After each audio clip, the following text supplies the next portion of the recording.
Camera roll है roll है camera roll oh okay okay sorry I am going to take and action. Marijuana एक ऐसा natural herb जो कि India में 1985 तक लीगल था, मगर उसके बाद अमेरिकन प्रेशर में आकर राजीव गांधी की सरकार ने इसे बैन कर दिया। ऐसा क्या हुआ था 1985 में? Why did Rajiv Gandhi buckle under the pressure? आओ सुनाए प्यार की ये कहानी। Ladies and gentleman, boys and girls, children of my age, नर हो या नारी, विपदाएं हो बड़ी बड़ी भारी भारी, हमारा ये शो जनहित में जारी। मैं हूं केतन सिंह। तो आज का हमारा शो मैरिजुआना।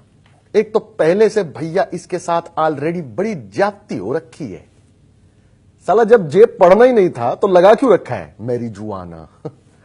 पक्का किसी ने एच से हाई होकर इसकी स्पेलिंग लिखी होगी। लेकिन यह मैरिजुआना है क्या?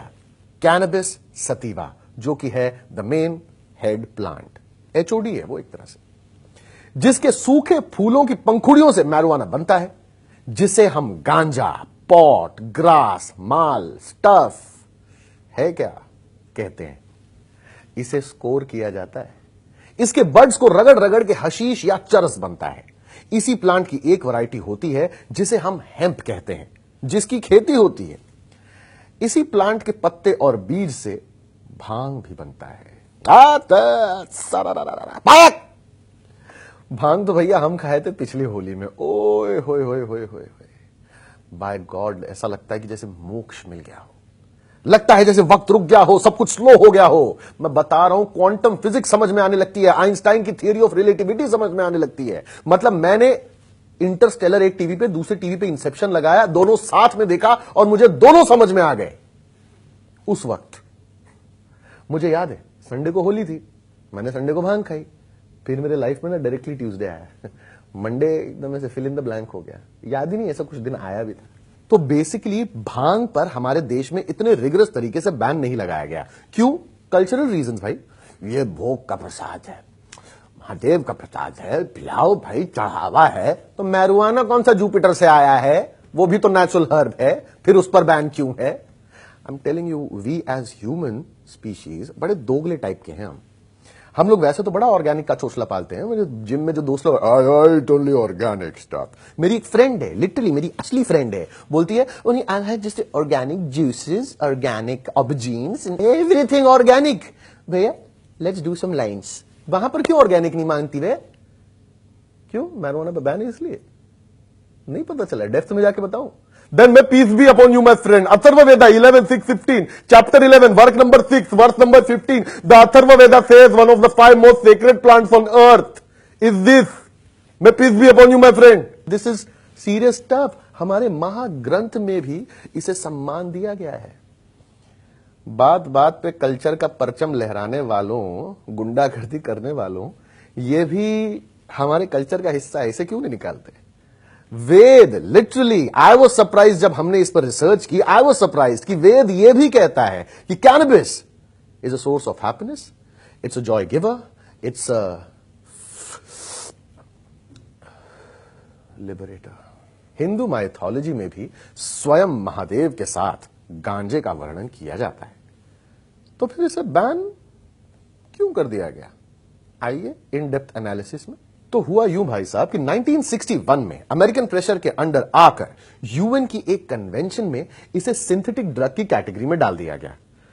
यूएन, पढ़े लिखे सूट बूट वाले लोग, अरे गादा हो, ये गमला है, हाँ इसमें मिट्टी डाली, बीज डाला, पानी डाला, फिर एक झाड़ उगा, उसे मैरिजुआना कहा जाता है? सिंथेटिक कैसे हुआ? ये कॉमन सेंस, सिंथेटिक कैसे हुआ? यानी कहा गया कि मैरिजुआना भी कोकेन और हीरोइन की तरह बदकलंग, उल्टा, कलंकिनी है, इसका हुक्का पानी बंद कर देना चाहिए। पर इंडिया ने साइन करने से साफ मना कर दिया, which also made sense because marijuana उस वक्त यूज करके इंडिया में आयुर्वेदिक दवाइयां बनती थी। It was the backbone of Indian Ayurvedic industry. है प्रीत जहां की रीत, सदा मैं गीत वहां के गाता हूं, स्वदेशी माल उगाता हूं, स्वदेशी दवा बनाता हूं। इनफैक्ट इसे पेनिसिलिन ऑफ आयुर्वेदिक मेडिसिन भी कहा जाता है। मतलब इसे आयुर्वेद में वो मकाम हासिल है जो क्रिकेट में तेंदुलकर को है, चूतियापे में स्वामी ओम को है, और ठरक में आओ शक्ति कपूर को। आप ये सीन देखिए ना, प्रेशर किसने डाला? यूएस ने। इलीगल किसने करवाया? यूएस ने। इंडिया में आज भी ये इलीगल है, लेकिन यूएस के अपने 27 स्टेट्स ने इसे लीगल करवाया फॉर मेडिकल पर्पसेस। 11 स्टेट्स ने इसे लीगल करवाया for recreational purposes. In fact it's legal in more than 40 countries. अच्छा, रिक्रिएशन समझते हो कि नहीं? अरे रिजुविनेशन, अरे मतलब रिलैक्सेशन, मतलब एकदम भांड, अरे चिल चिल जिसे कहते हैं। मजे की बात यह है कि इन सभी देशों का ग्रोस हैप्पीनेस इंडेक्स इंडिया से कहीं ज्यादा है। मतलब गुरु देख तू के दिल के जहां से उठता है, यह धुआं कहां से उठता है, ठोको। I wonder why Sidhu is always so happy. दरअसल ये पूरा प्रोपेगेंडा जो है American pharmaceutical companies, liquor and tobacco companies का है। आइए बताएं कैसे। फार्मास्यूटिकल कंपनीज इसी मैरिजुआना से पेन किलर्स और कई तरह की दवाइयां बनाकर आपको महंगे दामों में बेचती है। सो मैरिजुआना को लीगल करने से उनका धंधा चौपट हो जाएगा। मैं हवा में बात नहीं कर रहा हूं। हेलो, ये फैक्ट है, मेरे पास है ये फैक्ट। बिना फैक्ट के तो मैं कभी पाता भी नहीं। वॉशिंगटन पोस्ट की रिपोर्ट है कि जिन अमेरिकन स्टेट्स में मैरिजुआना लीगल है, वहां ऑलरेडी पेन किलर्स के कंजम्पशन में कमी आई है। सिमिलरली उन स्टेट्स में अल्कोहल कंजम्पशन में भी 10% से गिरावट है। So marijuana literally kills the liquor and tobacco industry. मोटा मोटा बताऊं तो मैरिजुआना जो है वो सलमान खान है और दारू की industry Vivek Oberoi. I am being mean but we are still friends Vivek. और वो कौन होते हैं वो समाज सेवा के नाम पे लोगों को छूते, क्या एनजीओज, हेल्थ ऑर्गेनाइजेशंस, इनका कहना है marijuana is not good for your health. मगर इन ऑर्गेनाइजेशंस को चलाने के लिए फंडिंग कौन देता है? Gas gas gas gas gas pharmaceutical, liquor and tobacco companies. US में कई ऐसी कंपनीज हैं जो मिलियंस ऑफ डॉलर्स एनजीओज को सिर्फ इसलिए देती हैं ताकि वो मैरिजुआना को लेकर एक नेगेटिव परसेप्शन बनाए रखें। जान बची तो लाखों पाए, गाड़ियां फटी तो लाखों लगाए। ऐसा कई इंडियन कंपनीज भी करती हैं, लेकिन ये इतना सीक्रेट हो रहा होता है कि रिसर्च करने के बावजूद उनका नाम मिलना मुश्किल ही नहीं, नामुमकिन है। बाकी आप लोग होशियार हो, खुद अंदाजा लगा लो, मान लिया। और जहां तक मैरिजुआना का सेहत पर असर, लिसन टू दिस, किसी भी चीज को अगर लिमिट के बाहर करोगे ना तो खराबी होती है। ज्यादा पानी पी लो, आप उल्टी कर दोगे। अगर आप 10-15 बार गैंग्स ऑफ वासेपुर देखोगे ना तो आपको लगेगा गाली देना तो कूल है। पापा मत, लिमिट जरूरी है भाई साहब, प्लीज। हेल्थ की जहां तक बात है, सच यह है कि alcohol and cigarettes are 114 times more injurious. In fact India में हर 96 मिनट पे एक आदमी दारू पीने की वजह से मरता है, जबकि आखिरी बार मैरिजुआना पीने से एक आदमी तब मरा था जब वो रोड क्रॉस कर रहा था और एक बेवड़े ने उसको गाड़ी से उड़ा दिया। यहां पर भी जीत दारू की हुई। मुझे समझ में आता लोगों को ऐसा क्यों लगता है कि अगर कल सुबह मैरिजुआना लीगलाइज हुआ तो शाम तक लोग ऑफिस से छुट्टी लेकर खाट बिछाकर गांजा मार रहे होंगे। अरे भाई ऐसा नहीं होता है। दारू सिगरेट लीगल है तो क्या सब नशेड़ी और बेवड़े घूम रहे हैं सड़कों पे? अरे हैशटैग माय चॉइस यार।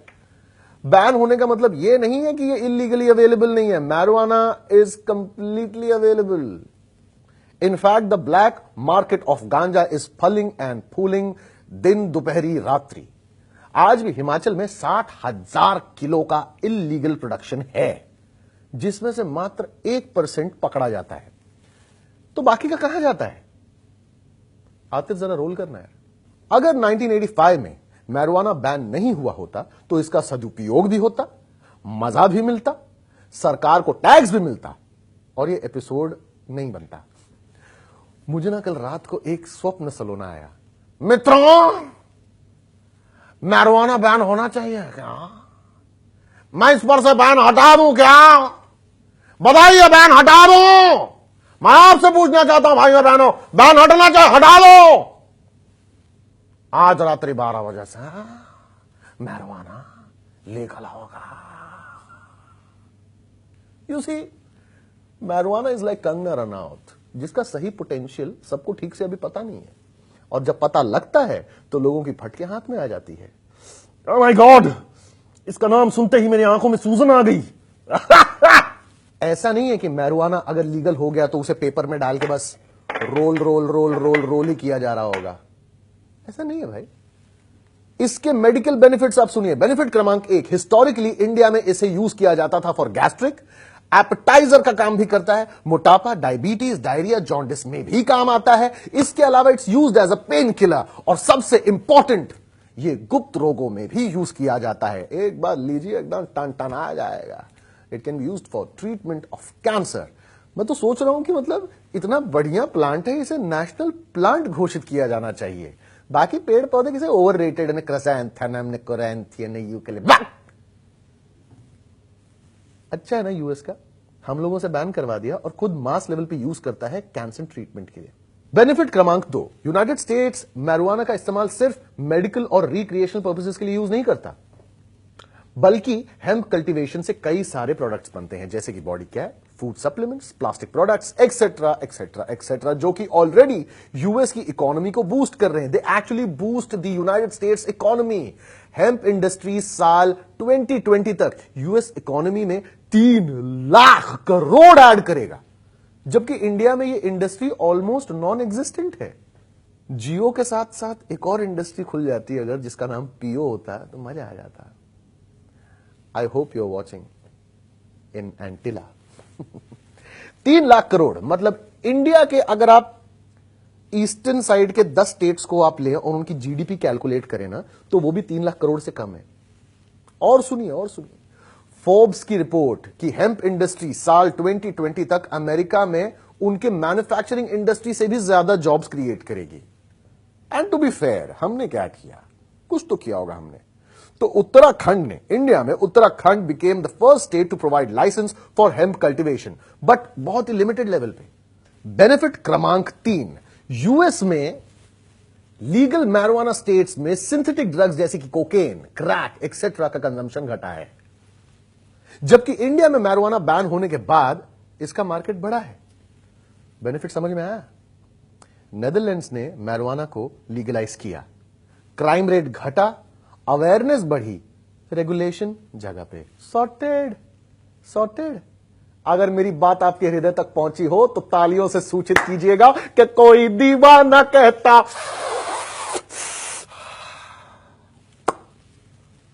बात तो साफ है भाई साहब कि किस तरह इंडिया एंड यूएस के प्राइवेट सेक्टर ने मिलकर धंधा किया है। धंधा, हमारा माल लपेट लपेट कर हम ही को वापस बेचा है। आम आदमी की, वो दिल्ली वाले आम आदमी नहीं है, आम आदमी मतलब आपके जैसे मेरे जैसे नॉर्मल लोगों की कह के ली है उन लोगों ने।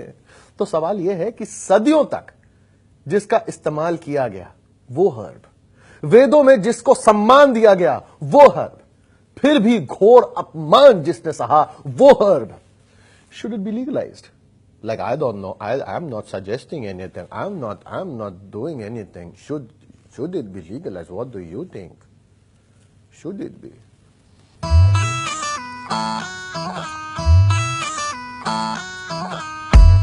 हाँ, रखा क्या है?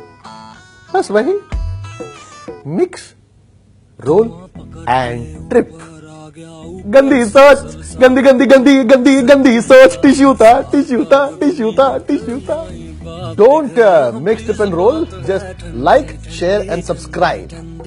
अगर आपको हमारे शो में अपने कोई विचार आचार डालने हो, अगर आप चाहते हैं हम कोई टॉपिक कवर करें, तो प्लीज कमेंट सेक्शन में अपने कमेंट छोड़िए। मेरे बारे में अच्छी अच्छी बातें लिखिए। गालियां और तालियां दोनों का स्वागत है।